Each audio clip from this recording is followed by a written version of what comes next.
Hello friends, start करते हैं editorial dictation 100 word पर मिनट की स्पीड से 5 सेकंड बाद।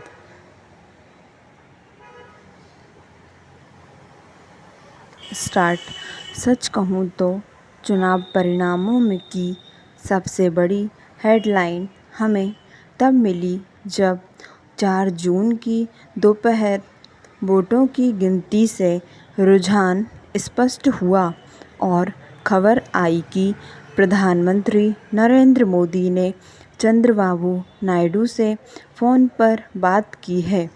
जाहिर है हम इस बात को और आगे ले जा सकते हैं, लेकिन पहले इन नतीजों के 3 निष्कर्षों की बात करें। पहला निष्कर्ष तो यह है कि भारतीय राजनीति 1989 के बाद के गठबंधन वाले दौर में फिर लौट आई है।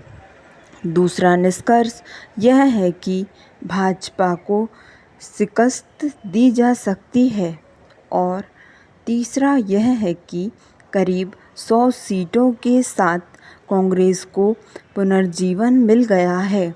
जिन लोगों ने कहा था कि भारतीय लोकतंत्र मर चुका है, उनसे अनुरोध है कि जरा सुस्ता लीजिए।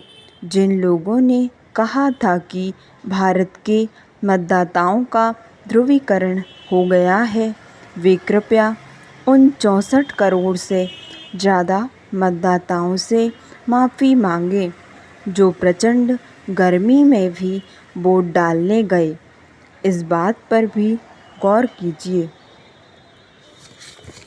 कि अयोध्या में भाजपा को हार का मुंह देखना पड़ा है। तीसरी बात सबसे महत्वपूर्ण है। कसम खाइए कि भारतीय चुनाव व्यवस्था की साख पर आप कभी सवाल नहीं उठाएंगे, चाहे यह ईवीएम हो या निर्वाचन आयोग हो या चुनाव आयुक्त हो या इस विशाल प्रक्रिया को शांतिपूर्ण, हिंसा मुक्त और विश्वसनीय तरीके से संपन्न कराने में जुटे लाखों कर्मचारी हों। भारतीय चुनाव व्यवस्था एक ग्लोबल सर्वजन हिताय वाली व्यवस्था है। इस पर कभी हमला मत कीजिए।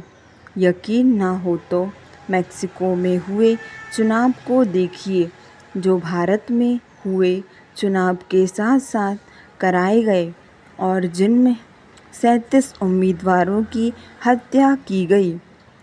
भारत में किसी को चोट तक नहीं आई और मेक्सिको की प्रति व्यक्ति आय का आंकड़ा भारतीय आंकड़े से 4 गुना ज़्यादा बड़ा है।